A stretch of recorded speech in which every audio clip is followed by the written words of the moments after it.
Okay, we're going to go, starting with Melody, we're going to introduce ourselves. Hi, my name is Melody Demis, and I am the parent of a senior at, an upcoming senior, I guess still, at Science Leadership Academy. Hi, everyone. Hi, my name is Carla Sanders. I'm a parent of a child who's going to be a junior. I'm Anthony Stover, proud parent of a junior at Science Leadership Academy. And in the moment of full disclosure, everybody should know these are also all board members of our Home and School Association. So everyone here is all of these parents and myself. I guess I'm technically a board member also. Actively engaged in this process of figuring out how to really best leverage the partnership between parents and school. And they get to talk really honestly about Chris, even though he's sitting here. They absolutely. Their principal. They would anyway, so that's fine. So why don't we start out, why does everyone give a little bit of background about their experience as a parent advocate at the school prior to even your child reaching high school? Was this something you were already doing as your child was growing up, or is this something that changed when you got to SLA?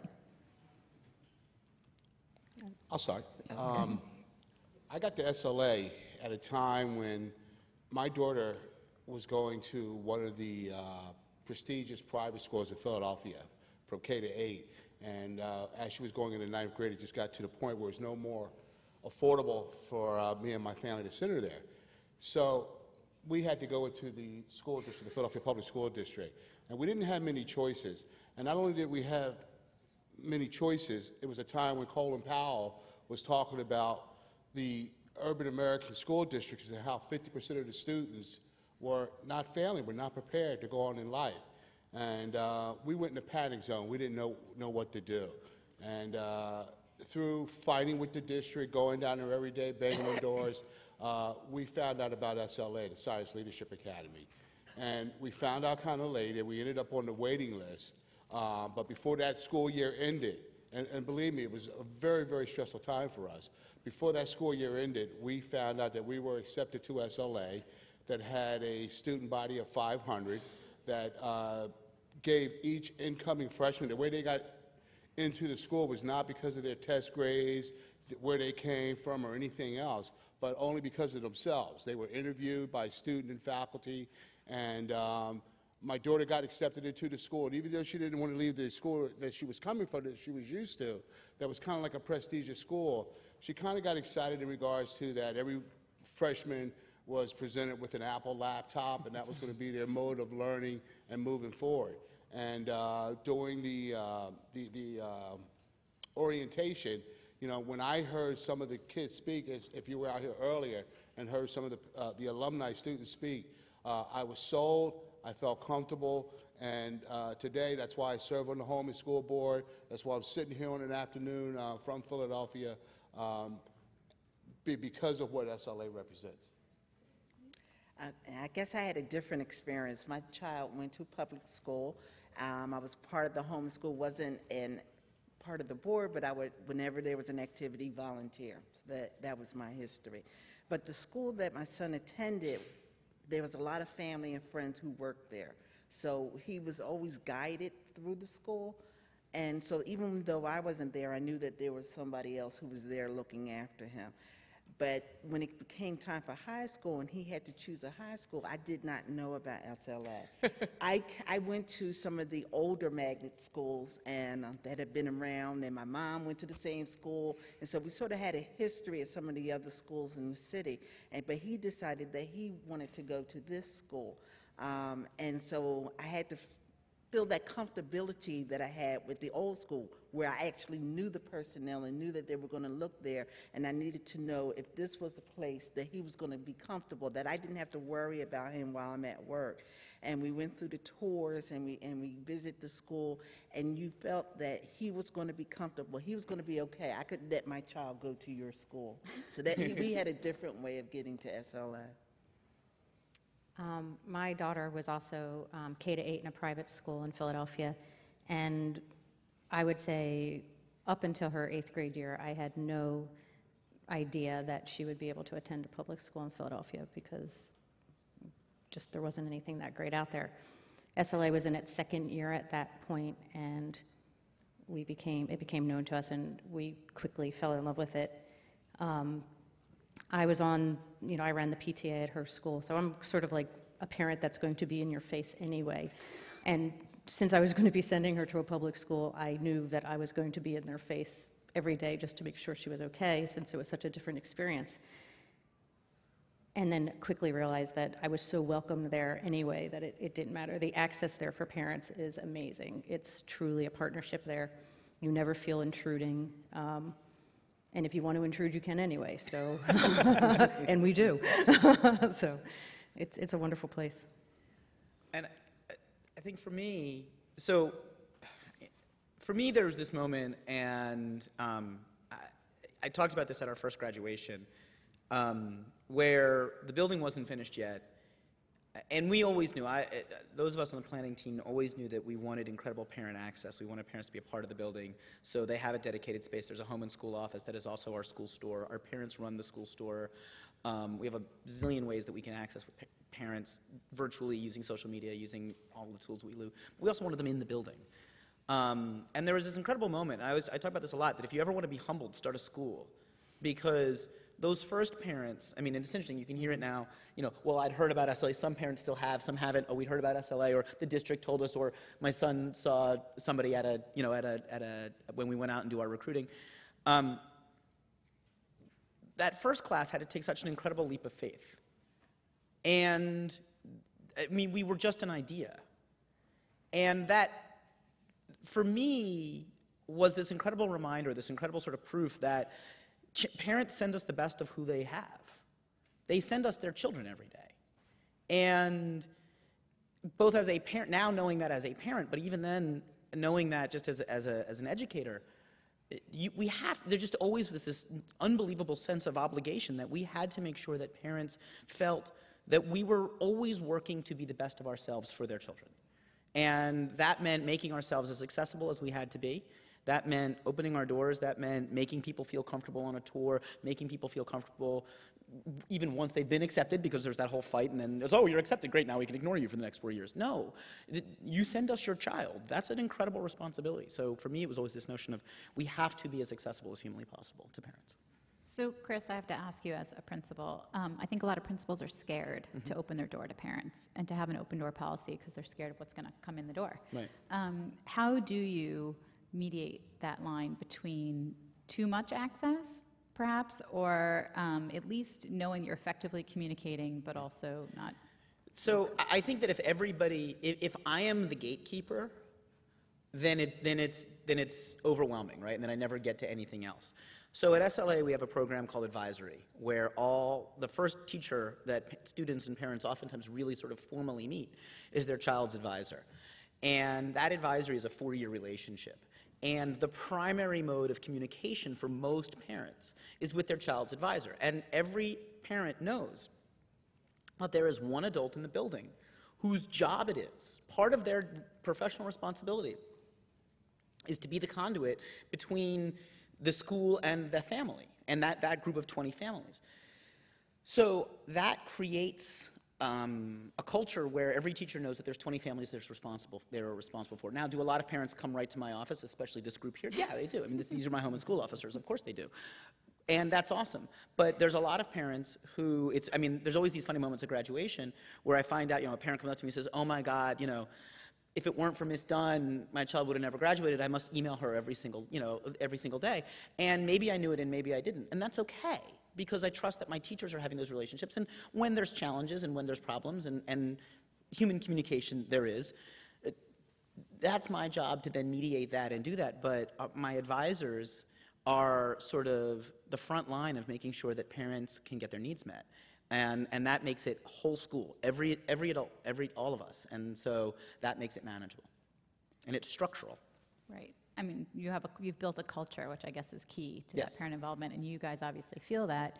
When you guys first came into the school, and was it so different from the parent culture you're used to? What was the thing that really drew you in as a parent that you knew this is a place where you're welcome, but this is also a place where you're going to give your time? Well, I think from the very beginning, the first time your child goes to the school for their walkthrough, the parents are welcome to do it with them, which is different at a lot of schools where the parents are kept at the front door. So from that minute to the next time they're there for their interview, where they're interviewed to, find their fit with the school, and you see sitting in their interview is a teacher, a student, and a parent. And down to, I have interviewed new teachers. I mean, parents are asked to sit in on interviews of new teachers, and their voice counts. So you never don't feel welcome. You feel like you have something to say about everything that goes on in the school, and you feel listened to. And how I feel some of that way that people make me feel welcome is not only the first day, but when you read the computer messages, when you talk to the teachers, every place there is a feeling that a parent's opinion matters. So you felt it in all kinds of medium. And for me, and I want to say one thing about Chris's office. There's two ways you get into Chris's office. You get in from the back door, you get in from the front door. And usually this is the principal's office. In order to see Chris or talk to Chris, you got to kick the kids out of there. and that's the truth.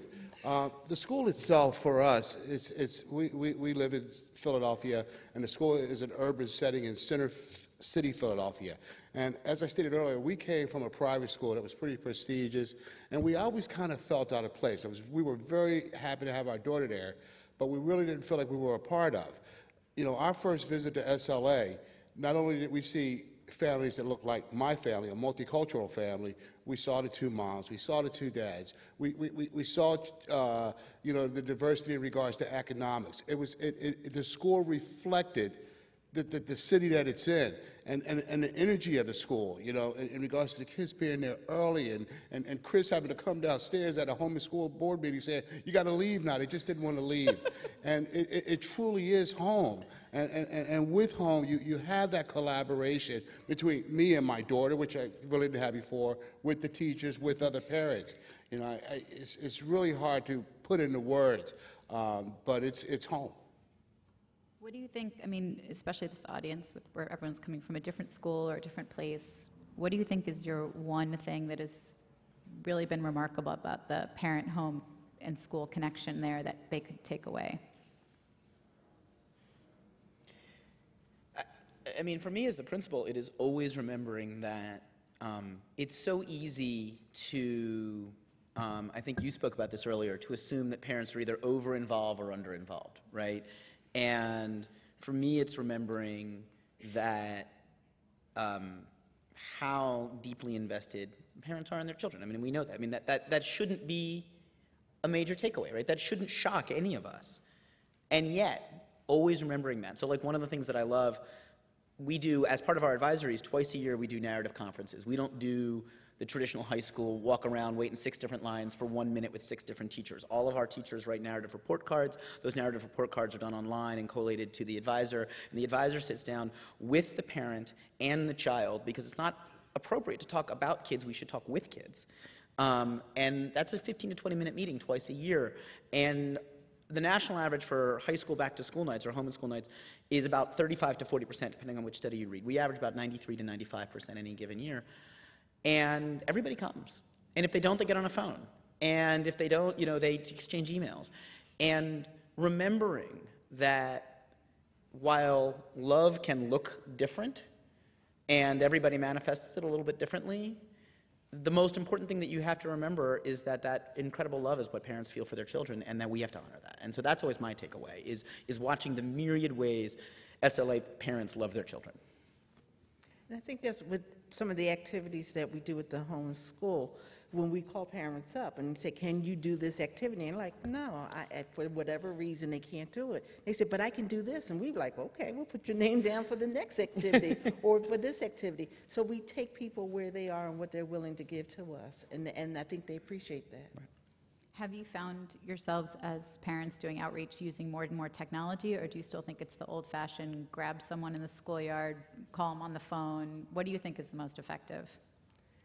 We use a platform at the school called Moodle, which makes everything transparent. I don't have to, really talk to my daughter about how you're doing in school. You know, I can go in 24/7 and see exactly what she's learning at the time, exactly what her grades are, and exactly what her teachers' thoughts are, the direction that she's going. And that's a very, very important tool to me as a father, because I just haven't yet mastered that communication level with her, but the school makes it available through that Moodle platform.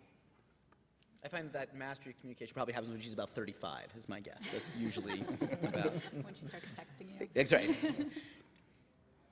I don't know. I mean, I think getting volunteers into a school is one of the things that all parent organizations struggle with. And I think we do too. We do struggle I mean, we with struggle with it. I think every year we sit down as an executive board and say, how are we going to drive more traffic to our general home and school meetings? Everybody comes to parent conferences when it's about their kid. Senior parents all come to college night. You know, there are certain events we know. But if it's just about, hey, we're going to do a car wash, we're going to do an auction, we're going to do a pizza sale, their jobs. For us, as an urban school where kids come from all over the city, where we don't have a parking lot, where many of our families work 2 and 3 and 4 jobs, it's really hard. And then the other interesting thing that we find is that parents sometimes we're hoisted by our own petard. Parents feel like their needs are getting met and the school's really doing everything, and we don't. We're very miserly in the way we spend money. I pinch every penny, so we don't lack for much. And so parents don't always feel, I think, the sense of urgency. They feel communicated with on a regular basis. Right. You don't ever feel that you don't know where your student is or what's going on with them, so you don't have that dying need to get into the school to find out what's going on there. Right. And the advisory setup is so wonderful that you are always being communicated to by one teacher who you develop a relationship with, and so you just don't ever feel out of the loop. Right. And those conferences are never 15 minutes. No, they're never. And my teachers would probably agree with you. That being said, when the district was in when the district announced their current financial crisis, it's not the right way to say it, and we found out that we were going to take about a $500,000 budget hit, we had 200 parents in the room on a day and a half's notice.